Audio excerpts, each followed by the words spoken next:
August 1914. Millions of soldiers were preparing for war.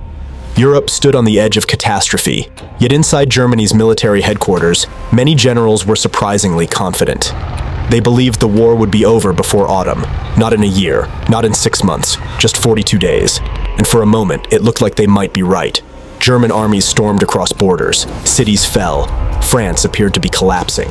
Paris itself seemed within reach. Then something happened.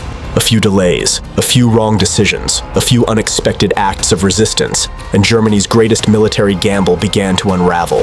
By the end of the war, millions would be dead, and 4 empires would disappear from the map. But to understand why Germany believed victory could be achieved in just 42 days, we need to go back to a problem that terrified German military planners.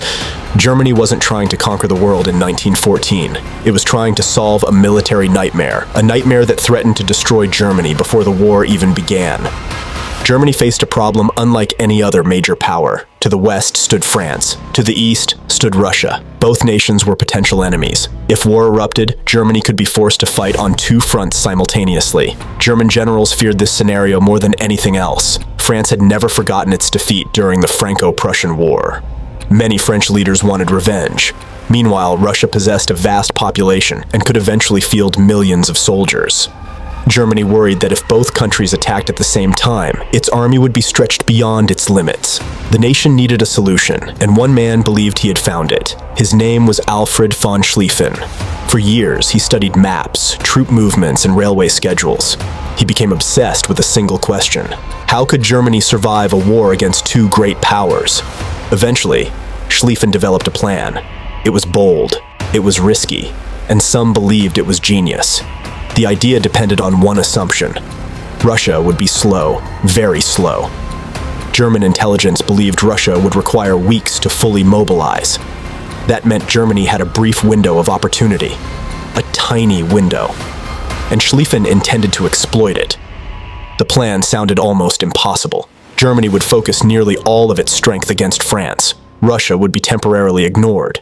German armies would avoid France's strongest border defenses. Instead, they would sweep through neutral Belgium. The massive right wing of the German army would move like a giant door swinging shut. Belgium would be overrun. Northern France would be crossed. Paris would be surrounded. France would surrender. Then Germany would move its armies east to deal with Russia. The entire operation was expected to take roughly 42 days. On paper, it was brilliant. In reality, it required perfection. On August 4th, 1914, Germany launched the plan. Hundreds of thousands of soldiers crossed into Belgium. Railways moved men and supplies with incredible efficiency. The operation initially seemed unstoppable. German commanders expected Belgium to collapse quickly. Instead, Belgian resistance surprised them. Fortresses held longer than expected. Roads became congested. Bridges were destroyed. Every delay mattered. Because Germany was not racing against France. It was racing against time. Then Germany encountered another problem: Britain. Germany knew invading Belgium carried risks, but many leaders believed Britain might stay out of the war. They were wrong. Britain had guaranteed Belgian neutrality. When Germany crossed the border, Britain declared war. Suddenly, Germany faced another powerful enemy. British troops began arriving in France. The timetable became even tighter. The margin for error became even smaller. Despite the delays, Germany continued advancing. Town after town fell. French forces retreated. Panic spread. By early September, German armies had pushed deep into France. Some units were within 30 miles of Paris. Government officials prepared evacuation plans. The 42-day dream appeared alive. From a distance, victory seemed inevitable, but beneath the surface, cracks were forming. German soldiers were exhausted. Supply lines stretched across hundreds of miles. Communication became difficult, and commanders began making decisions Schlieffen never intended. Then came the decision that changed the war. Instead of following Schlieffen's original route exactly, German commanders adjusted their advance. The change created gaps between German armies, French commanders noticed, and they acted immediately. A counterattack was launched along the Marne River. What followed shocked Europe. The seemingly unstoppable German advance suddenly stopped. The 42-day plan was collapsing. The Battle of the Marne changed everything.